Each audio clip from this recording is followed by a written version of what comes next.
அருட்பெருஞ்சோதி அருட்பெருஞ்சோதி தனிப்பெருங்கருணை அருட்பெருஞ்சோதி திருவருட்பிரகாச வளலாதிவ்ய திருவடிகளே சரணம்.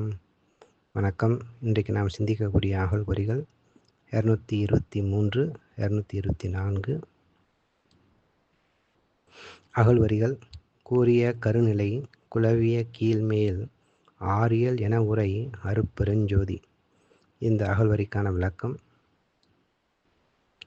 இறைவன் என்பவன் அனைவருக்கும் பொதுவாக ஒருவனே உள்ளதால் எல்லா மக்களும் எந்த பெயரை சொல்லி வணங்கினாலும் அந்த தெய்வமாக அருட்பெருஞ்சோதி ஒன்றே விளங்குகின்றது என்று முன் வரியில் கூறப்பட்டது.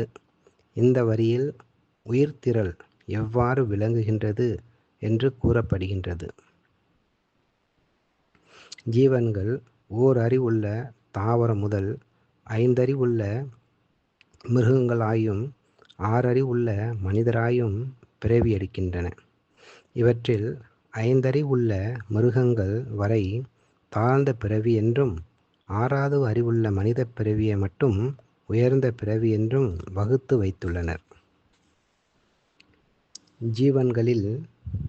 ஜீவன்களின் நிலையானது தாழ்ந்த பிறவி என்றும் மேலான பிறவி என்றும் ஓர் அறிவு உள்ளவை முதல் 6 அறிவு உள்ள வரை 6 வகையாக வகுத்துள்ள அருட்பெருஞ்சோதி ஆண்டவரே நன்றி. அருட்பெருஞ்சோதி அருட்பெருஞ்சோதி தனிப்பெருங்கருணை அருட்பெருஞ்சோதி திருவருட்பிரகாச வளலாதிவ்ய திருவடிகளே சரணம். ராமலிங்கா அபயம் ராமலிங்கா அபயம் ராமலிங்கா அபயம் அபயம்.